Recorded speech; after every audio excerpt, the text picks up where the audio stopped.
जय श्री राम। मैं मुकेश दुबे आप सभी को नमस्कार करता हूं। जैसा कि आप सभी को विदित है, बालकांड रामायण का पाठ चल रहा है। इसमें हमने पिछले भाग में आपको सुनाया था गंगा अवतरण की कथा का भाग पहला। आज आपको सुनाया जाएगा गंगा अवतरण की कथा का भाग दूसरा। तो चलिए आनंद लेते हैं। उसके पहले आप सभी से एक निवेदन है कि कृपया चैनल को अधिक से अधिक सब्सक्राइब करें और वीडियो को अधिक से अधिक शेयर करें ताकि अधिक से अधिक लोग राम कथा का आनंद ले सकें। आइए आनंद लेते हैं। कि यह विधि भये सकल सुत पूजे सब मन काम जाय दिवस निशि हर्ष वस सुनो राम घन श्याम लखन सिय रामचंद्र शंकर हरिओम। विश्वामित्र जी कहते कि इस भांति सब पुत्र उत्पन्न हुए और सब मनोकामना पूरी हुई। हे घनश्याम श्री रामचंद्र सुनो। फिर तो रात दिन आनंद के साथ बीतने लगे। कि परिजन पुरजन रानी नरेशु अतिशानंद तन मिटा कलेशु बाल के ले कर भायाओं कुमारा लीला करें अगम संसारों। कुटुंबी नगर के लोग रानी और राजा सब आनंद के बस अंग में फूले न समाते थे और दुख मिट गए। बाल लीला कर कुमार बड़े हुए और इस अगम संसार में चरित्र करने लगे।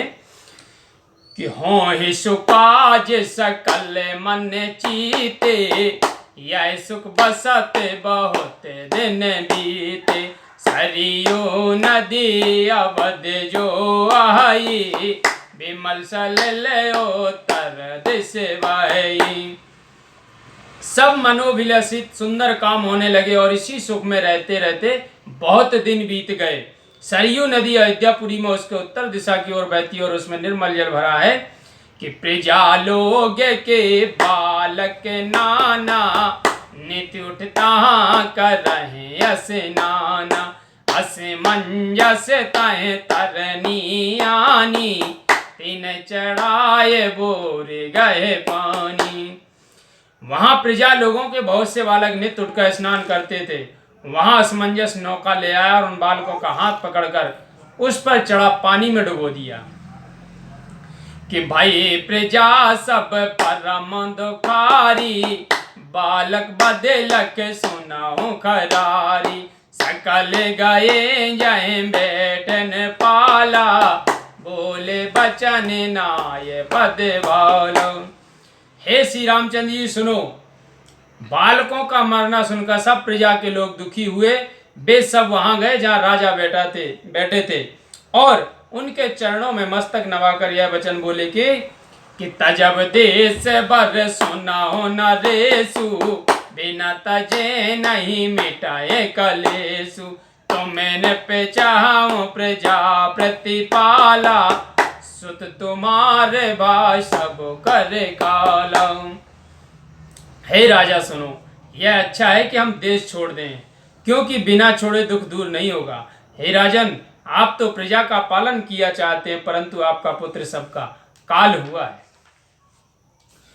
कि तावे सुत कीने पाप बहु मारे बालक वृंद तुम्हें कहे प्राण समान सुते सकल प्रजन कहूँ मंद लखन सिय रामचंद्र शंकर हरिओम। तुम्हारे पुत्र ने बड़ा पाप किया जो बालकों का समूह मार डाला। तुमको यह पुत्र प्राण के समान प्रिय है परंतु सब प्रजा को बुरा लगता है। कि प्रजा गिरा सुन धीरज दीना सुत देश ते बाहर कीना सुत नय जग विदत प्रभाऊ गुण निध्यांसु माने ते नाऊ। प्रजा की वाणी सुनकर राजा ने सबको धीरज दिया और पुत्र को देश से बाहर कर दिया।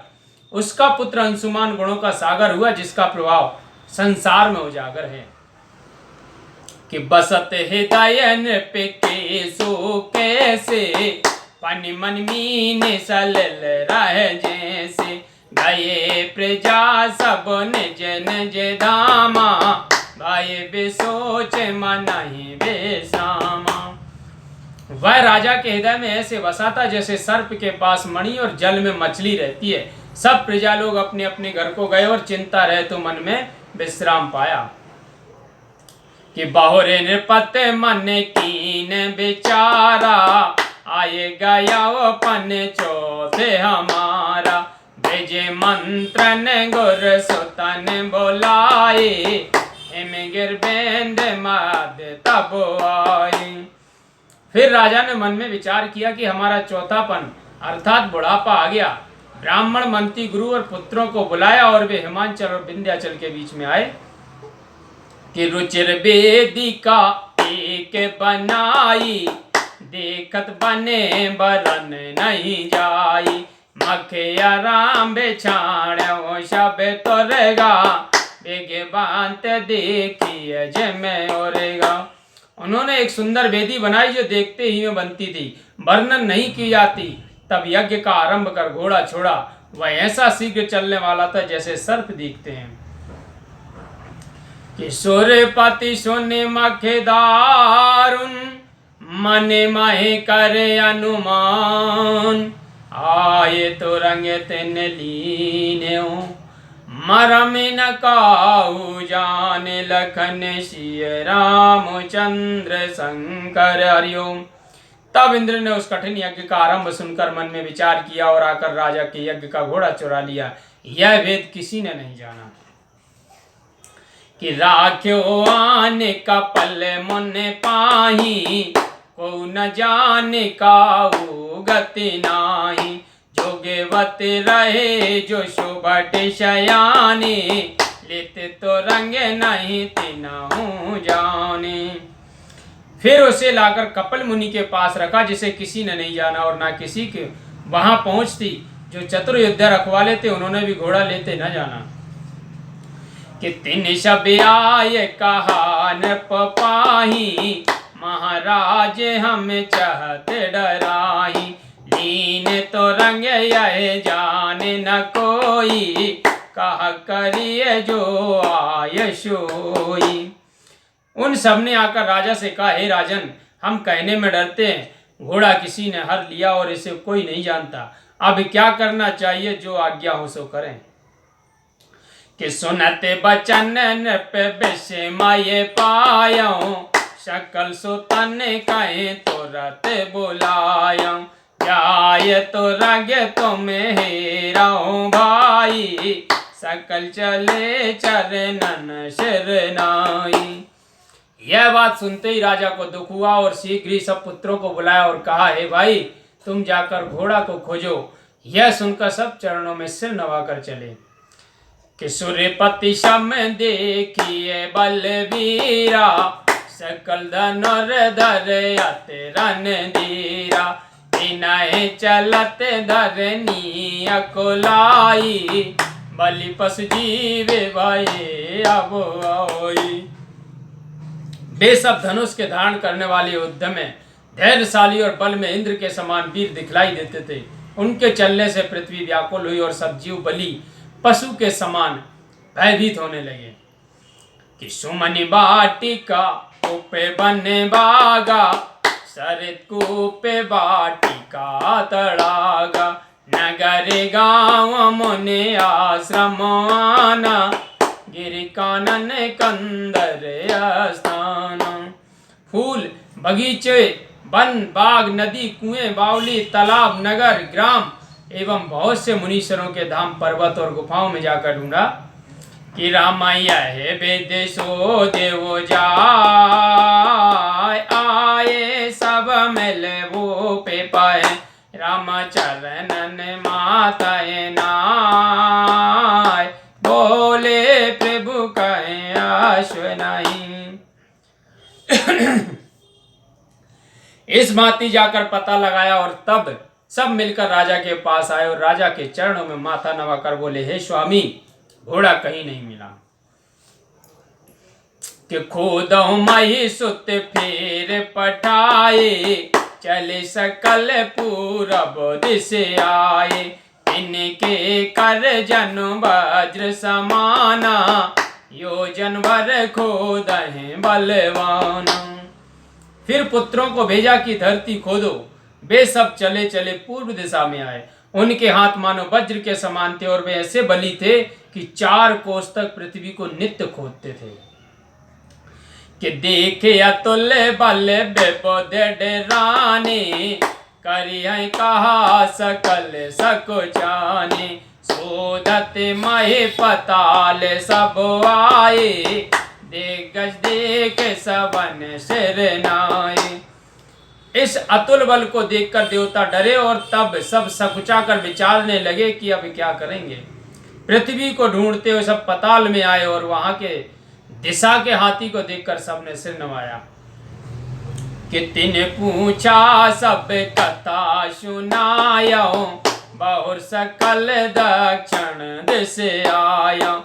यह विद पुण्य दूसर गज देखा, अति उत्तम गुण विमल विसेका।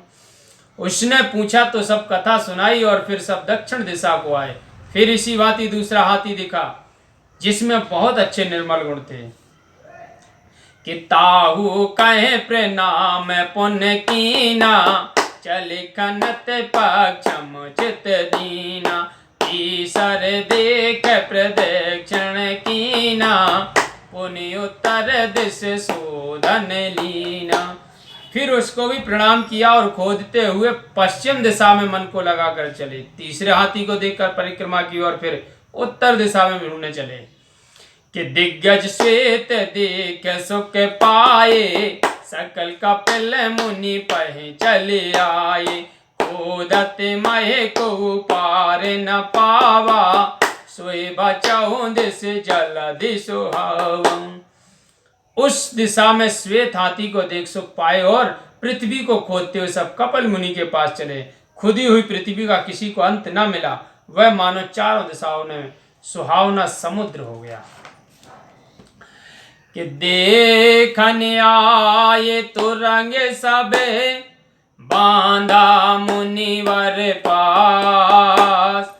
बोले बचन सगोत्र होए, बाचहे सब करना से लखन सिय रामचंद्र शंकर। हरिओम। जब आकर श्रेष्ठ मुनीश्वर यानी कपिल के पास घोड़े को बंधा हुआ देखा तब क्रोध में भरकर वचन बोलने लगे। महादेव जी कहते हैं, हे पार्वती, सबका नाश हुआ चाहता है। कि खोदी महे हम चारियों खोदा, रे रे दोस्त बहुत तो ही शोधा। को कहे चोर दिखे बहु होई, यह समझली और नहीं कोई।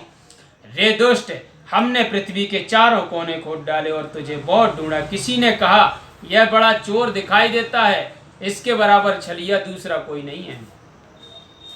कि सुनत बचन मुनि चितवा जब ही, बाये बास में क्षण माहे सब तब ही। उमा बचन जिन समझ न बोला, सुधा हो ये बिसते ही क्रमी डोला। ऐसे वचन सुनते जब मुनीश्वर ने देखा तब उसी क्षण सब भस्म हो गए। महादेव जी बोले, हे पार्वती, जिसने समझकर वचन न बोला उसको अमृत भी विष का कीड़ा हो डोलने लगता है। कि पावक जान धरे कर प्राणी, जर न काहे ते अभिमानी। जान गरल जे संग्रह करही, सुनो राम ते काहे न मरही। जो प्राणी जानबूझकर अग्नि को पकड़ेंगे वे अभिमानी क्यों नहीं जलेंगे। विश्वामित्र जी कहने लगे, हे राम सुनो, जो जानकर विष इकट्ठा करते हैं वे क्यों नहीं मरेंगे। कि क्रोध कीन बिन करे बिचारा, भय सकल तहि तेजर चारा। महान पते अंशुमान पठाए, नहीं आए सुत तिन्हें बुलाए। बिना विचारे क्रोध किया, इससे सब जलकर राख हो गए। उधर जब पुत्रगण नहीं आए तब राजा ने अंशुमान को वहां बुलाया और उनको बुलाने के लिए उसे भेजा। कि दीनीन पते आशीष तब, अतिहित बारहि बार, बेग फिरौं ले तुरंग सुते, मेरे प्राण आधार लखन सिय रामचंद्र शंकर। हरिओम। राजा ने बड़े प्यार से बार बार आशीर्वाद दिया और कहा कि मेरे प्राणों के आधार पुत्र, जाओ और घोड़े को लेकर लौटना। कि कहो नाय पद शीस कुमारा, विष्णु भक्त दोहु को ले जियारा, जहीं कहूँ ने रखे मुन के धामा, पूछी खबर कर दांड प्रणाम।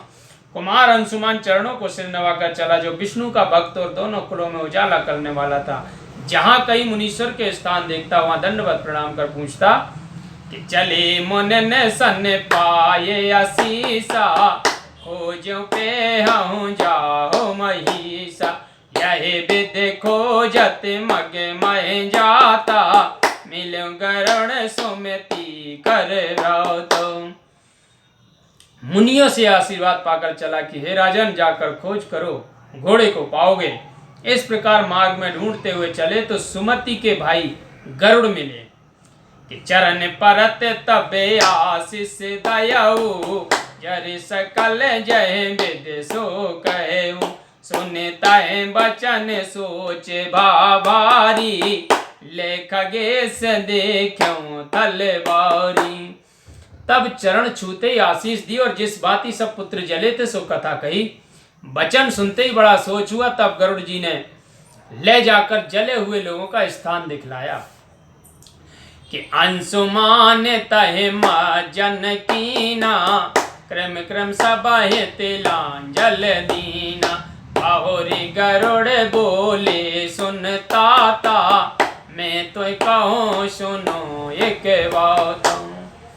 वहां अंशुमान ने स्नान का क्रम क्रम से सबको तिलांजलि दी। फिर गरुड़ बोले, हे तात सुनो, तुमको एक बात कहता हूं कि रामा कर सुत सोए उपाय, गंगाया वहीं अवनि महे, रामा दर्शन ते अगे जाय, माँ जनकी ने परम सुख।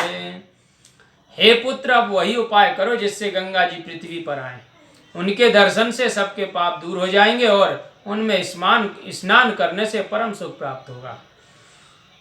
कि साष्टि सहस सुत तेरे हाही आए विधि, गंगा पाए परम पावन ने, सुने अस बचन हृदय अति भाई, सहित गरुड़ मुनि वर पहि आई। इस बात की अत्यंत पवित्रता की खान गंगा जी को पाकर 60,000 पुत्र तर जाएंगे। ऐसे वचन सुनकर मन में बहुत प्यारे लगे। फिर गरुड़ समेत कपिल मुनि के पास आए। कि भूपि गरुड़ मुनि चरणन नायऊ, पूर्वी कथा नृपिता हे सुनायऊ, आशीष दे तो रंग मन दीना, हर्षित हृदय गमन तब कीना। तब राजा और गरुड़ जी ने मुनि के चरणों को प्रणाम किया और मुनि ने राजा को पहली कथा सुनाई।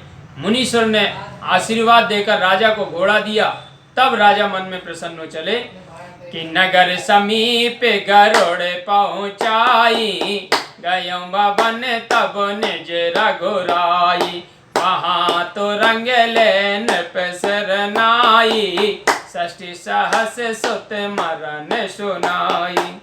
हे श्री रामचंद्र जी, गरुड़ जी राजा को नगर के पास पहुंचाकर अपने लोक को गए। अंशुमान ने घोड़ा लाकर राजा को सिर नवाकर 60,000 पुत्रों का मरना सुनाया।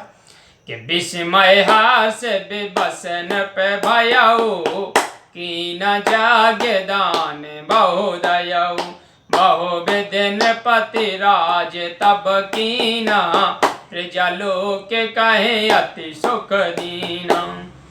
राजा ने पुत्र शोक से दुखित और घोड़ा मिल जाने से आनंद के बस होकर यज्ञ किया और बहुत दान दिया। तब राजा ने बहुत तरह से राज्य किया और प्रजा लोगों को बहुत आनंद दिया। कि अंशुमान कहे राज दे, निज मन हरि पद लाग, गयाऊं सगर तप काजवन, हृदय अधिक अनुराग लखन सिय रामचंद्र शंकर। हरिओम। राजा सगर अंशुमान को राज्य दे, अपना मन भगवान के चरणों में लगाकर हृदय में बड़े प्रसन्न होते हुए वन में तप के लिए चले गए। बोलो सिया बोले रामचंद्र की जय।